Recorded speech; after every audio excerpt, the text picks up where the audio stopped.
Hi everybody, Marc Gallant here with Remax Avante on Équipe Projet de Blanc team. As most of you probably know, our current local real estate market is very much in a seller's market. This is when the number of homes available for sale are not enough to supply the number of buyers out there looking to buy, i.e. the rule of supply and demand. The general rule of thumb is if you have less than a 4-month supply to satisfy the buyers, it's considered a seller's market. For example, if we sold 100 homes last month and there are 400 homes or less on the market available for sale at the moment, it's considered a seller's market. A balanced market would be a 5 to 7 month supply, and a buyer's market would be considered 8 months or more worth of supply. If you're a seller, you are in a great position right now to maximize your return on investment, your home, and also to keep your days on market short if as long as your home is priced properly. If you're a buyer, you have a few challenges to deal with. So here are my 5 tips on how to handle being a buyer in a seller's market. Tip number 1, get pre-approved. This is different than having pre-qualified for a mortgage. When you pre-qualify for a mortgage, you may have talked to a mortgage specialist over the phone, or maybe even went in for an appointment, and they've asked you some questions, you've given them your information to the best of your knowledge, and they look everything over and they say, yes, everything looks good. But this is different than an actual pre-qualification. When you're pre-qualified for a mortgage, they will actually verify all the information that you've given them to make sure the information was all correct, and then base their decision on that information. Tip number 2, reasonable conditions. With every offer, there will be conditions such as home inspection, financing, making sure you can get insurance on the property, getting the water tested if the home is on a well, and all these types of things. But in this fast-moving seller's market, you want to try to keep these conditions reasonable. Asking for the seller to have the entire home painted at their expense, but you'd like to pick the colors and you want to come inspect the job after it's done and approve that everything is okay, and you want it all done in 7 days, is probably not going to help you out in getting your offer accepted. Tip number 3, reasonable time frame for conditions to be met. Once again, in this fast moving market, a buyer is not going to want to tie up their home for 3 or 4 weeks while you work on meeting your conditions, only for the deal to fall apart later based on one of those conditions. For example, maybe you thought your financing was all in order, but there was a hiccup and turns out you can't get the mortgage for that particular home. At that point, the seller will have lost many, many more potential buyers coming behind you.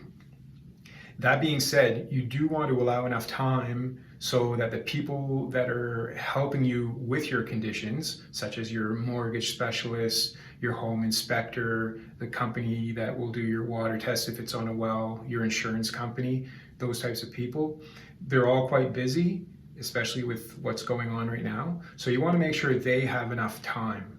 So the best thing here is going to be to try to find that balance that will allow those folks to help you out and be able to do their job, but also not keep the seller waiting an excessive amount of time. Tip number 4, see potential homes as soon as possible. Realtors have access to an auto search function where as soon as a new listing hits the market that matches the criteria for your search, you can get a notification. And this would be the time to immediately contact your realtor and get a showing set up as soon as possible. In this market, even a few hours can make a big difference. Tip number 5, substantial deposit. Deposits are a standard practice to submit with an offer. When money's at stake, it tends to weed out anyone who is maybe not so serious about actually buying a property. Now, there's a few different ways you can handle your deposit. You can submit a partial deposit with the offer itself when you send it to the other agent, the listing agent, with the stipulation that you will increase the deposit once the offer has been accepted. For example, you send a $1,000 deposit with the offer, with the stipulation that once the offer has been accepted, you'll increase the deposit by $4,000 for a total of $5,000. The other option is to not submit a deposit at the time of submitting the offer, but you will be expected to have your deposit in once the offer is accepted. And I use these numbers arbitrarily since the size of the deposit will completely depend on each individual deal and the price range of the home that you're looking at as well.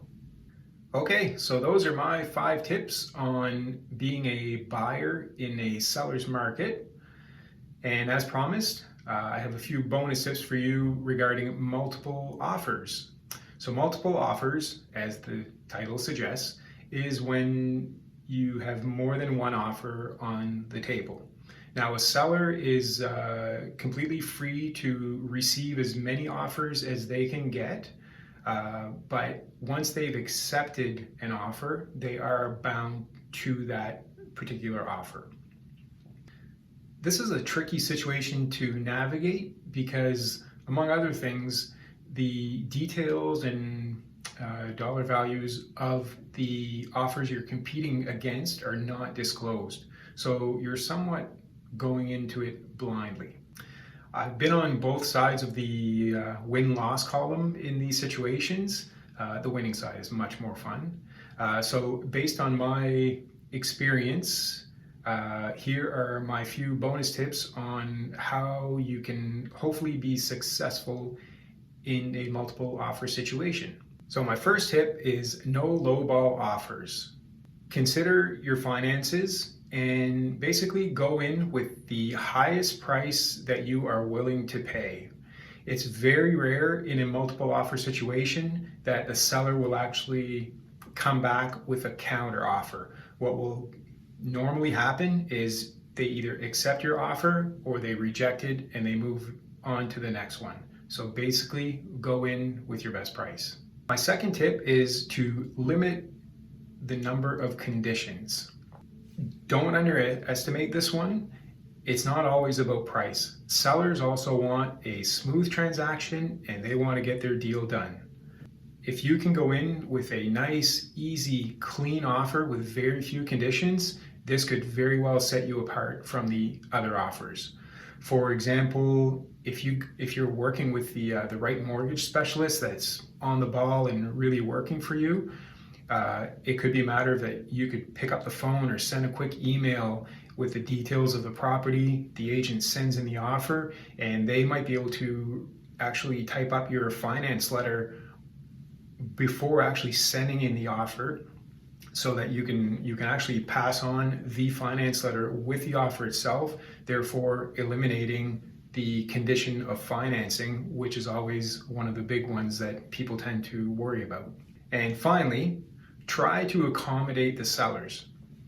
This is not always possible, but sometimes you can get some small details from the listing agent of things that the sellers are very interested in. I'm not talking about price. The price will not be disclosed, but it could be something like maybe a closing date. For example, maybe the sellers are building a new house and it won't be ready for at least 4 months. You may be able to structure your offer so that the closing date will only be in 4 months. And maybe the offer you're competing against is a young couple that has to move out of their apartment in 30 days, and so they put a quick closing of 30 days in. That, once again, could very well set you apart from the other offers and make your offer much more attractive. Okay, so that about does it for me today. I hope you found some of the information useful. If you did, feel free to let me know, and of course, feel free to share this video. Once again, my name is Marc Gallant. I'm a realtor with Remax Avante on Équipe Roger Leblanc team, and I hope you enjoy the rest of your day. Bye-bye.